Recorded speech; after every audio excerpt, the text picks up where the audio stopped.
Hello friends, welcome to my YouTube channel. તો આજે આપણે વિસ્તારતી જતી ગુજરાતી વાનગી ઘઉંના ફારામાંથી થૂલી બનાવીશું.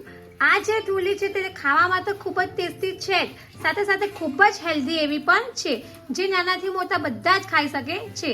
તો ચાલો આપણે શરૂઆત કરીએ થૂલીની રેસીપી બનાવવાનું. એના માટે મેં અત્યારે ગેસ ઉપર એક કુકર લીધું છે. તો અત્યારે આપણે ડાયરેક્ટ કુકરમાં જ બનાવવાના છીએ.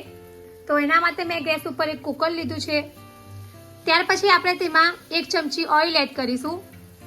આ જે રેસીપી છે તે 1 ચમચી ઓઇલમાં જ બની જાય છે, તો ખાવામાં તો ખૂબ જ હેલ્ધી એવી રેસીપી છે.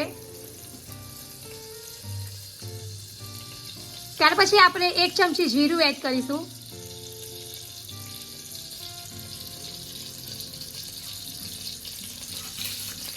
જીરુંને આપણે થોડું શેકાવા દઈશું.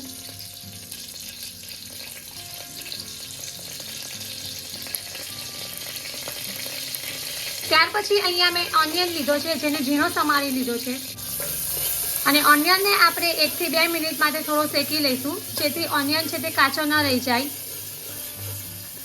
ત્યાર પછી હવે આપણે ટામેટું એડ કરીશું. એને પણ મેં આ રીતે ઝીણું સમારી લીધું છે, અને આ બંને વસ્તુને આપણે બરાબર શેકાવા દઈશું. જો તમારે ગ્રીન વટાણા એડ કરવા હોય, ગાજર એડ કરવા હોય, તો બટાકા એડ કરવા હોય, તો તમે બીજા પણ તમારા મનપસંદ પ્રમાણે શાકભાજી એડ કરી શકો છો. પણ અત્યારે મેં ખાલી ટામેટું અને કાંદો જ એડ કર્યો છે. ત્યાર પછી હવે આપણે મસાલા કરી લઈશું. તો ત્યાર પછી હવે આપણે હળદર એડ કરીશું. ત્યાર પછી આપણે લાલ મરચું એડ કરીશું.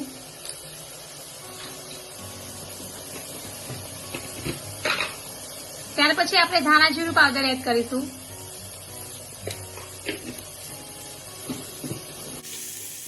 આ બધી વસ્તુને આપણે બરાબર મિક્સ કરી દઈશું. ત્યાર પછી હવે આપણે આદુ મરચાં લસણની પેસ્ટ એડ કરીશું.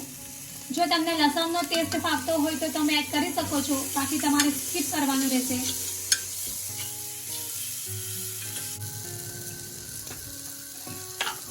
પછી હવે આપણે સ્વાદ મુજબ થોડું સોલ્ટ એડ કરીશું.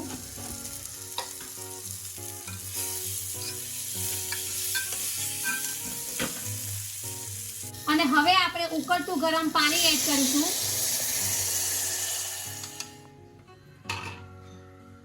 ત્યાર પછી આ જે થૂલી છે એને આપણે હેલ્ધી બનાવીએ છીએ, તો એના માટે અત્યારે મેં ગ્રીન જે ફોતળાવાળી મગની દાળ આવે છે તે લીધી છે. એને ડાયરેક્ટ જ મેં પાણીમાં વોશ કરીને ઉપયોગમાં લીધી છે.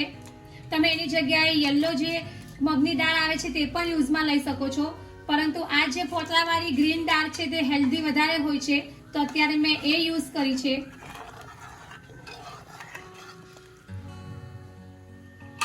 તો આ બધી વસ્તુને હવે આપણે 1 થી 2 મિનિટ માટે થોડું કૂક કરી લઈશું.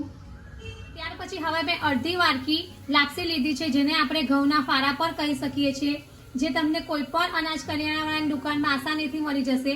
અને ન મળે તો તમારા ઘરમાં જો ઘઉં હોય તેને તમારે આ રીતે મિક્સરમાં ક્રશ કરી લેવાના, એટલે આ રીતે આપણા ફારા બની જશે. તો હવે આપણે એ એડ કરીશું.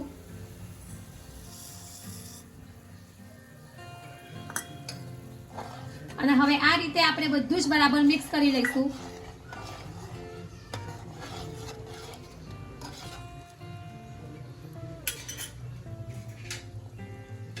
ત્યાર પછી હવે લાસ્ટમાં આપણે થોડી કોથમીર એડ કરીશું, જેનાથી થૂલીનો સ્વાદ ખૂબ જ સરસ આવશે.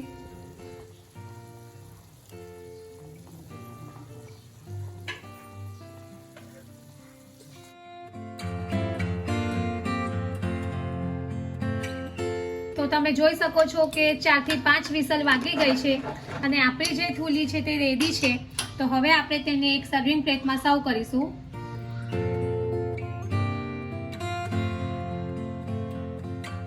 તો રેડી છે આપણી ગરમા ગરમ અને ખૂબ જ હેલ્ધી એવી થૂલી, જે નાનાથી મોટા બધા જ માટે ખૂબ જ ફાયદાકારક છે. અને ખાસ કરીને તમે બાળકોને લંચ બોક્સમાં પણ આપી શકો છો, અને આ થૂલીને તમે બાળકોને દહીં સાથે આપી શકો છો. અને જો તમારા ઘરમાં કોઈ વ્યક્તિ બીમાર હોય તેના માટે તો આ ખૂબ જ ફાયદાકારક છે. અને ઘઉંના ફારા જે હોય છે તે પ્રોટીન, ફાઈબર અને પોષક તત્વોથી ભરપૂર છે, જેને તમે સવારના નાસ્તામાં લેવાથી આખો દિવસ શરીરમાં એનર્જી એટલે કે તાકાત રહે છે. તો જો તમે આવી થૂલીની રેસીપી ક્યારેય ટ્રાય ના કરી હોય તો એકવાર જરૂરથી ટ્રાય કરજો અને કમેન્ટ બોક્સમાં મને જણાવજો કે તમને મારી આ રેસીપી કેવી લાગી છે. જો તમને મારી આ હેલ્ધી થૂલીની રેસીપી પસંદ આવી હોય તો મારી ચેનલને લાઈક અને શેર જરૂરથી કરજો અને આવી જ બીજી નવી રેસીપીઓ જાણવા માટે મારી ચેનલને સબસ્ક્રાઇબ કરવાનો ભૂલતા નહીં. તો ફરી પાછા નવા વિડીયો સાથે મળીશું. ત્યાં સુધી bye bye and thank you for watching my video.